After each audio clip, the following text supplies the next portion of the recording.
Welcome back to Menzoid Mornings. Great to have you with us, folks, and a little different mission Menzoid today, a serious one actually. 15-year-old Fraser Sutherland of Markham, Ontario has been routinely tormented and beaten at his high school by a bully that outweighs him by some 80 pounds. So you would think that a school that has a zero tolerance policy towards bullies would punish the offender, but that isn't the case at Brother Andre High School, folks. Now, for reasons that remain mysterious, the principal at Brother Andre and the staff at the York Catholic District School Board are going out of their way to accommodate the bully and belittle the victim, even though Fraser has suffered count them, three concussions at the hands of this thug.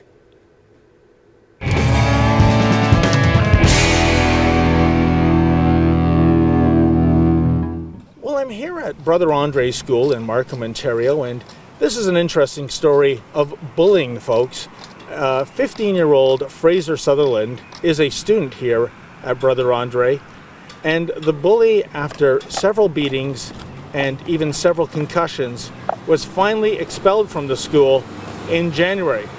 However, what's distressing to Fraser is that the bully, for reasons that remain inexplicable, is going to be allowed to come back and attend Brother Andre. This has caused a lot of stress for the 15-year-old student as well as his parents, and we're here to find out why it is that Fraser's tormentor is going to be given yet again another chance. I'm not going to discuss any issues with you. Why is that, sir? Because my superintendent has directed me to tell you to contact May Moore, who's the communications officer at the York Catholic District School Board. But you're the principal of this school, aren't you, sir? I take direction from my superintendent. Please? Okay, then. But you're allowing a bully that could potentially harm this child back into your school. I'm asking you to now leave the school premises. You have no business here. Okay, then. You got so, 1 minute. 1 minute? Well, there you have it, folks. We tried to get a comment from the principal, Mr. Zorowski, but he's kicking us out of the school, so I guess we'll have to comply. Well, Fraser, can you start off by telling us when the bullying began for you? The bullying first began with this individual in 2005, and ever since it's continued and it's gotten even worse. Can you tell me why he targeted you, Fraser, in the first place? Because I'm smaller than him, and I guess he thinks I'm an easier target. And what has he done to you physically? He's beaten me, kicked me, he's, hit me. Yeah. And how often have these beatings occurred, and what has been the severity? I understand you've had a concussion on a couple of occasions? Yeah, I've had a concussion several times. Last one was in January from the same individual at a skating rink. Oh, so that was off school premises, and he somehow tackled you, I guess, at the skating rink? That is correct. So when you go to the principal, the teachers, what happens? Well, they tell me that he's going to get suspended or he's going to get a punishment, but he always seems to come back and he does the same thing over again. So while he's been out of the school, what has life been like for you in school in the last several months? Well, it's been pretty peaceful. Like, I haven't had any issues with bullying or anything. I haven't seen him since the issue happened at the skating rink. Can you describe for us, Fraser, what the worst beating you suffered at the hands of this boy? At the skating rink a few months ago, when three of the individuals ganged up on me and started kicking me and beating me, that was probably the worst. Are you at a point now, Kirk, where you're so frustrated that this is why you're going out to the media to shed some light on this terrible situation? Absolutely. I can tell you right off the bat. Last year, Fraser was jumped and concussed and beaten badly. It was all on film at the school.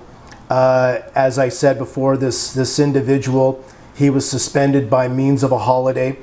And after the last scenario on January the 4th, when he was jumped by 3 individuals, and he was concussed, he was hospitalized. It was a situation where paramedics were there. There was a legal component involved in it and whatnot.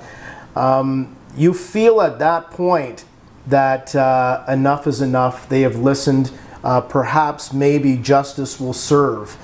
And when you find out that that individual may very well be coming back to finish off what he started, you don't have to look very far. All we want is this individual to go to another school. They want Fraser. They said, sorry, Mr. Sutherland. Fraser, if he doesn't like it, he can go to another school. So the victim must leave. Well, you know, that is rooted in an ideology not of mine.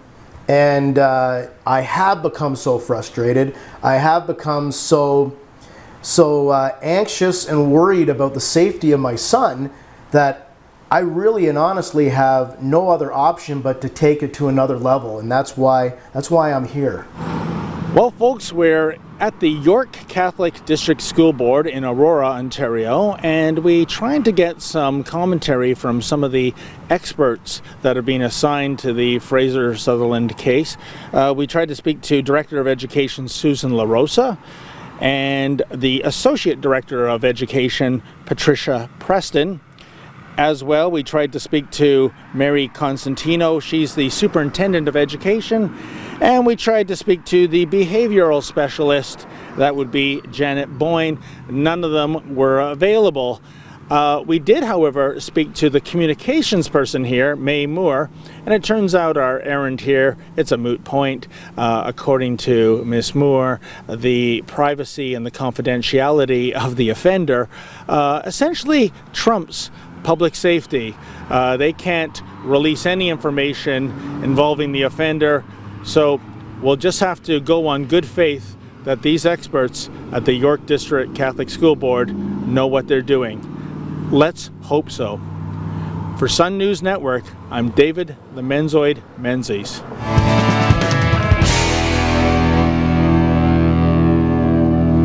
Folks, how many times have we seen this story play out? Seriously, that a school board and a school and the staff and the principal are told, we have a problem here, and they do nothing but accommodate the bully and belittle the victim. It plays out time and time again, up until including the Shafia sisters. Nobody listened to their pleas for protection, and we ended up pulling their dead corpses from a canal in Kingston. It is a disgrace what is happening to Fraser Sutherland, and hopefully the glare of publicity will get the principal at Brother Andre, who I suspect is a bit of a bully himself, and the Catholic School Board to do something about this odious situation, which is to accommodate the victim and punish the bully. Imagine that. In any event, that was today's Mission Menzoid, and every day I'm going to be taking you on a different mission in my journey of being me, the Menzoid.